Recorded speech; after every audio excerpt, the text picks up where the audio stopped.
10ನೇ ತರಗತಿ ಇತಿಹಾಸ ವಿಭಾಗದ 3ನೇ ಅಧ್ಯಾಯ ಬ್ರಿಟಿಷ್ ಆಳ್ವಿಕೆಯ ಪರಿಣಾಮಗಳು.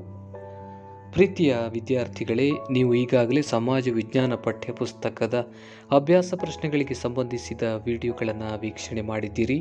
ಈ ವಿಡಿಯೋಗಳನ್ನು ನೀವು ಇಲ್ಲಿ ಕಾಣುವ ಐ ಬಟನ್ ಮೇಲೆ ಕ್ಲಿಕ್ ಮಾಡುವ ಮೂಲಕ ಮತ್ತೊಮ್ಮೆ ವೀಕ್ಷಿಸಬಹುದು. ಈ ವಿಡಿಯೋದಲ್ಲಿ ನಾವು ಅಭ್ಯಾಸ ಪ್ರಶ್ನೆಗಳನ್ನು ಹೊರತುಪಡಿಸಿ ಇತರ ಅತಿ ಮುಖ್ಯವೆನಿಸಿದ ಹೆಚ್ಚುವರಿ ಪ್ರಶ್ನೋತ್ತರಗಳನ್ನು ನೋಡೋಣ. ಹಾಗಾದರೆ ಆರಂಭಿಸೋಣ ಬನ್ನಿ. ಕೆಳಗಿನ ಪ್ರಶ್ನೆಗಳಿಗೆ ಉತ್ತರಿಸಿ.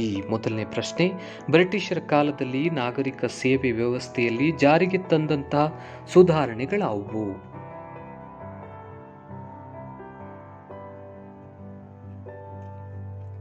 ಉತ್ತರ, ಲಾರ್ಡ್ ಕಾರ್ನ್ವಾಲಿಸನು ನಾಗರಿಕ ಸೇವಾ ವ್ಯವಸ್ಥೆಯನ್ನು ಜಾರಿಗೆ ತಂದನು. 1773ರಲ್ಲಿ ಇಂಗ್ಲೆಂಡಿನ ಸರ್ಕಾರವು ರೆಗ್ಯುಲೇಟಿಂಗ್ ಕಾಯ್ದೆಯನ್ನು ಭಾರತದಲ್ಲಿ ಜಾರಿಗೊಳಿಸಿತು. ಕಲ್ಕತ್ತಾದಲ್ಲಿ ಫೋರ್ಟ್ ವಿಲಿಯಂ ಕಾಲೇಜನ್ನು ಲಾರ್ಡ್ ಕಾರ್ನ್ವಾಲಿಸನು ಸ್ಥಾಪಿಸಿದನು. ಆದರೆ ಈಸ್ಟ್ ಇಂಡಿಯಾ ಕಂಪನಿಯ ನಿರ್ದೇಶಕರು ಇದಕ್ಕೆ ಬೆಂಬಲ ನೀಡಲಿಲ್ಲ.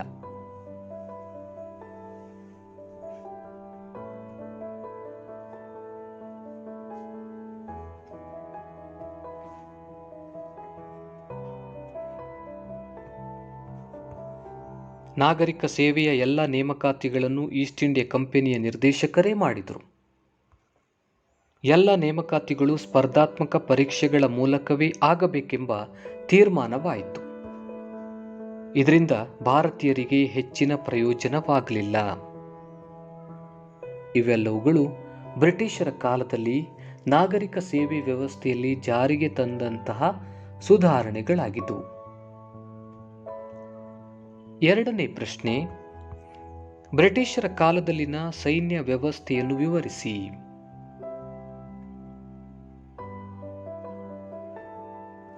ಉತ್ತರ, ಬ್ರಿಟಿಷರ ಕಾಲದ ಆಡಳಿತ ವ್ಯವಸ್ಥೆಯಲ್ಲಿ ಸೈನ್ಯವು ಆಧಾರ ಸ್ತಂಭವಾಗಿತ್ತು.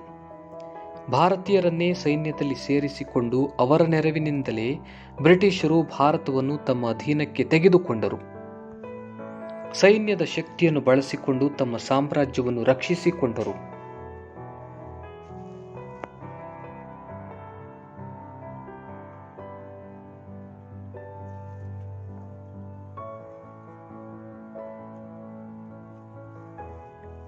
ಅಧಿಕಾರಿಗಳು ಬ್ರಿಟಿಷರೇ ಆಗಿದ್ದರು. ಭಾರತೀಯರಿಗೆ ಲಭಿಸುತ್ತಿದ್ದ ಅತ್ಯುನ್ನತ ಹುದ್ದೆ ಎಂದರೆ ಸುಬೇದಾರ್ ಸ್ಥಾನ. ಬಹುತೇಕ ಭಾರತೀಯ ಸೈನಿಕರು ಕೂಲಿ ಸೈನಿಕರಾಗಿದ್ದರು. ಪೀಲ್ ಸಮಿತಿ ಶಿಫಾರಸುಗಳ ಆಧಾರದ ಮೇಲೆ ಸೈನಿಕ ವ್ಯವಸ್ಥೆಯನ್ನು ಮರುವಿನ್ಯಾಸಗೊಳಿಸಲಾಯಿತು.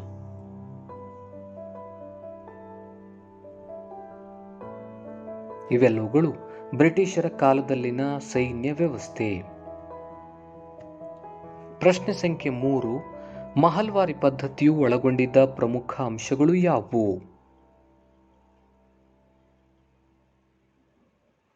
ಉತ್ತರ, ಉತ್ತರ ಪ್ರದೇಶ, ಮಧ್ಯಪ್ರದೇಶ, ಪಂಜಾಬ್ ಮತ್ತು ದೆಹಲಿ ಪ್ರಾಂತ್ಯಗಳಲ್ಲಿ ಮಹಲ್ವಾರಿ ಪದ್ಧತಿಯನ್ನು ಜಾರಿಗೆ ತರಲಾಯಿತು.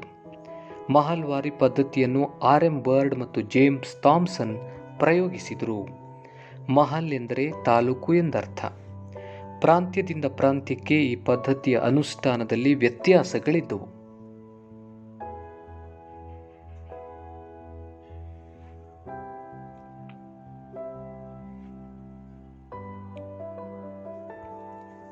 ದೊಡ್ಡ ಮತ್ತು ಸಣ್ಣ ಪ್ರಮಾಣದ ಜಮೀನ್ದಾರರು ಈ ಪದ್ಧತಿಯ ಭಾಗವಾಗಿದ್ದರು. ಕಂಪನಿಯ ಸರ್ಕಾರದ ಅಧಿಕಾರಿಗಳು ಹೆಚ್ಚಿನ ಮೊತ್ತದ ವಾರ್ಷಿಕ ಪಾವತಿಗಳನ್ನು ನಿರ್ಧರಿಸಿದ್ದರಿಂದ ಅನೇಕ ಜಮೀನ್ದಾರರು ತಮ್ಮ ಭೂಮಾಲೀಕತ್ವವನ್ನು ಕಳೆದುಕೊಂಡರು. ಅವರನ್ನೇ ನೆಚ್ಚಿ ಬದುಕುತ್ತಿದ್ದ ಸಣ್ಣ ಕೃಷಿಕರು, ಕೃಷಿ ಕೂಲಿಕಾರರು ನಿರ್ಗತಿಕರಾದರು.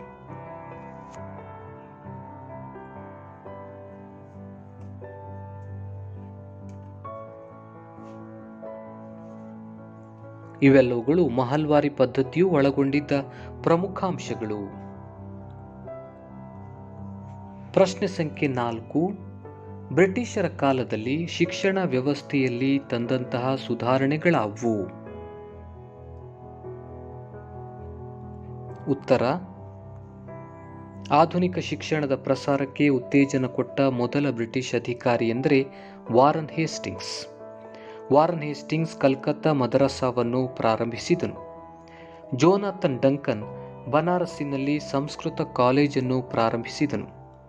ಬ್ರಿಟಿಷ್ ಶಿಕ್ಷಣದ ವ್ಯಾಪಕ ವಿಸ್ತರಣೆಗೆ ಮೊದಲು ಒತ್ತಾಯಿಸಿದವನು ಚಾರ್ಲ್ಸ್ ಗ್ರಾಂಟ್.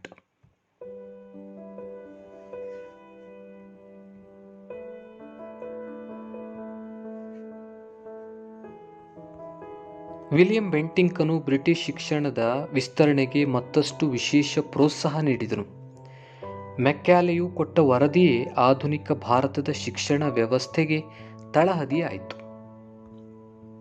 ಸರ್ ಚಾರ್ಲ್ಸ್ ವುಡ್ಸ್ನ ಆಯೋಗದ ಶಿಫಾರಸುಗಳ ಆಧಾರದ ಮೇಲೆ ಲಾರ್ಡ್ ಡಾಲೌಸಿಯು ಕಲ್ಕತ್ತಾ, ಬಾಂಬೆ ಮತ್ತು ಮದ್ರಾಸುಗಳಲ್ಲಿ ವಿಶ್ವವಿದ್ಯಾನಿಲಯಗಳನ್ನು ಸ್ಥಾಪಿಸಿದನು.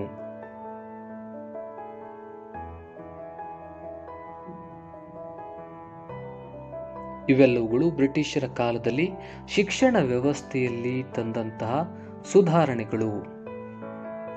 ಪ್ರಶ್ನೆ ಸಂಖ್ಯೆ 5. 1813ರ ಚಾರ್ಟರ್ ಕಾಯ್ದೆಯು ಚಾರಿತ್ರಿಕವಾದದ್ದು ಏಕೆ? ಉತ್ತರ: ಈ ಕಾಯ್ದೆಯು ಈಸ್ಟ್ ಇಂಡಿಯಾ ಕಂಪನಿಗೆ ಮುಂದಿನ 20 ವರ್ಷಗಳು ಭಾರತದಲ್ಲಿರುವ ಅಧಿಕಾರವನ್ನು ನೀಡಿತು. ಅನುಮತಿ ಮತ್ತು ಪರವಾನಗಿಯ ಹೊಸ ಕಾಲ ಆರಂಭವಾಯಿತು. ಗವರ್ನರ್ ಜನರಲ್ ಮತ್ತು ಸೇನೆಯ ಮಹಾಮುಖ್ಯಸ್ಥರನ್ನು ನಿರ್ದೇಶಕ ಮಂಡಳಿಯು ನೇಮಿಸುವ ಅಧಿಕಾರವನ್ನು ಹೊಂದಿತು. ಚರ್ಚ್ಗಳಿಗೆ ಭಾರತಕ್ಕೆ ಪ್ರವೇಶಿಸುವ ಅಧಿಕೃತ ಅವಕಾಶವನ್ನು ನೀಡಲಾಯಿತು. ಈ ಕಾರಣಗಳಿಂದ 1813ರ ಚಾರ್ಟರ್ ಕಾಯ್ದೆಯು ಚಾರಿತ್ರಿಕವಾದದ್ದು.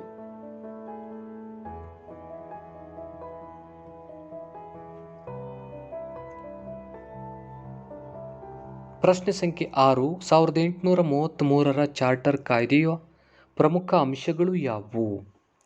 1813ರ ಚಾರ್ಟರ್ ಕಾಯ್ದೆಯ ಪ್ರಮುಖ ಅಂಶಗಳೆಂದರೆ: ಮೊದಲನೇದು, ಬಂಗಾಳದ ಗವರ್ನರ್ ಜನರಲ್ನನ್ನು ಭಾರತದ ಗವರ್ನರ್ ಜನರಲ್ ಆಗಿ ನಾಮಕರಣ ಮಾಡಲಾಯಿತು. ಭಾರತದ ಎಲ್ಲ ವ್ಯಾಪಾರಿ ಸರಕುಗಳನ್ನು ನಿಯಂತ್ರಿಸುವ ಅಧಿಕಾರವನ್ನು ಗವರ್ನರ್ ಜನರಲ್ ಅನ್ನು ಪಡೆದನು.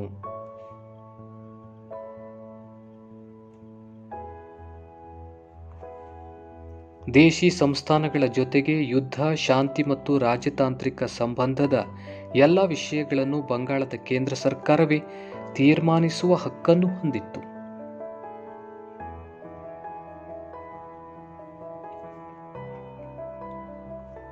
ನಾಲ್ಕನೇ ಪಾಯಿಂಟ್, ಗವರ್ನರ್ ಜನರಲ್ನ ಕಾರ್ಯಾಂಗ ಸಭೆಯಲ್ಲಿ ಉಳಿದ ಸದಸ್ಯರ ಜೊತೆ ಗವರ್ನರ್ ಜನರಲ್ನಿಗೆ ಯಾವುದಾದರೂ ವಿಷಯದ ಮೇಲೆ ಒಮ್ಮತ ಮೂಡದಿದ್ದಾಗ ಅವನು ಬಹುಮತದ ನಿರ್ಣಯವನ್ನು ತಿರಸ್ಕರಿಸಲು ಇದ್ದ ಕಾರಣಗಳನ್ನು ಲಿಖಿತ ರೂಪದಲ್ಲಿ ಸಲ್ಲಿಸಬೇಕಾಯಿತು. ಧರ್ಮ, ಬಣ್ಣ ಮತ್ತು ಹುಟ್ಟಿನ ಆಧಾರದ ಮೇಲೆ ಯಾವುದೇ ತಾರತಮ್ಯ ಮಾಡುವಂತಿಲ್ಲ ಎನ್ನುವುದನ್ನು ಈ ಕಾಯ್ದೆಯು ನಿರ್ದೇಶಿಸಿತು.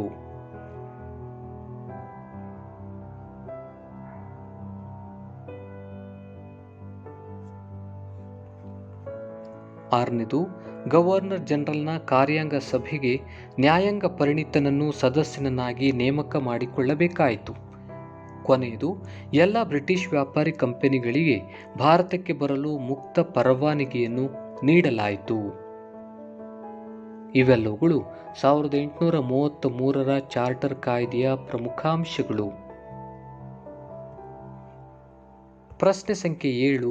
1861ರ ಭಾರತೀಯ ಪರಿಷತ್ ಕಾಯ್ದೆಯ ಪ್ರಮುಖ ಅಂಶಗಳು ಯಾವುವು? 1861ರ ಭಾರತೀಯ ಪರಿಷತ್ ಕಾಯ್ದೆಯ ಪ್ರಮುಖ ಅಂಶಗಳೆಂದರೆ: ಮೊದಲನೇದು, ವೈಸ್ರಾಯ್ ಕೌನ್ಸಿಲ್ಗೆ ಭಾರತೀಯರನ್ನು ಅಧಿಕಾರೇತರ ಸದಸ್ಯರಾಗಿ ನಾಮಕರಣ ಮಾಡಲಾಯಿತು. ತುರ್ತು ಸಂದರ್ಭದಲ್ಲಿ ಸುಗ್ರೀವಾಜ್ಞೆ ಹೊರಡಿಸಲು ಅಧಿಕಾರವನ್ನು ಗವರ್ನರ್ ಜನರಲ್ಗೆ ನೀಡಲಾಯಿತು.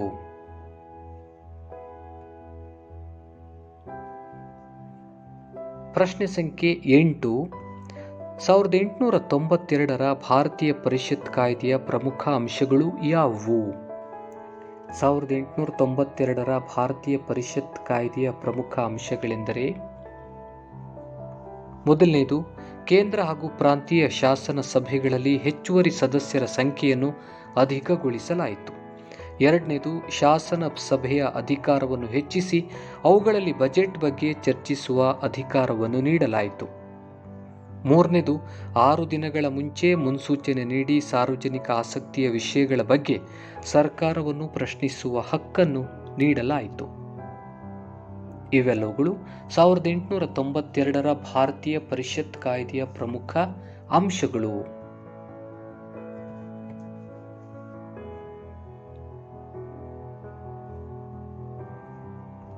ಒಂಬತ್ತನೇ ಪ್ರಶ್ನೆ, 1909ರ ಭಾರತೀಯ ಪರಿಷತ್ ಕಾಯ್ದೆಯ ಪ್ರಮುಖ ಅಂಶಗಳು ಯಾವುವು?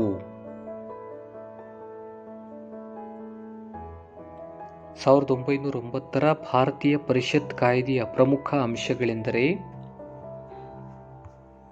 ಕೇಂದ್ರ ಶಾಸನ ಸಭೆಯ ಸದಸ್ಯರ ಸಂಖ್ಯೆಯನ್ನು 16ರಿಂದ 60ಕ್ಕೆ ಹೆಚ್ಚಿಸಲಾಯಿತು. ಪ್ರಾಂತ್ಯಗಳಲ್ಲೂ ಶಾಸನ ಸಭೆಗಳ ಸದಸ್ಯರ ಸ್ಥಾನಗಳನ್ನು ಹೆಚ್ಚಿಸಲಾಯಿತು. ಮೊದಲ ಬಾರಿಗೆ ಚುನಾವಣೆ ಮೂಲಕ ಶಾಸನ ಸಭೆಗೆ ಆಯ್ಕೆಯಾಗಲು ಅವಕಾಶ ನೀಡಲಾಯಿತು.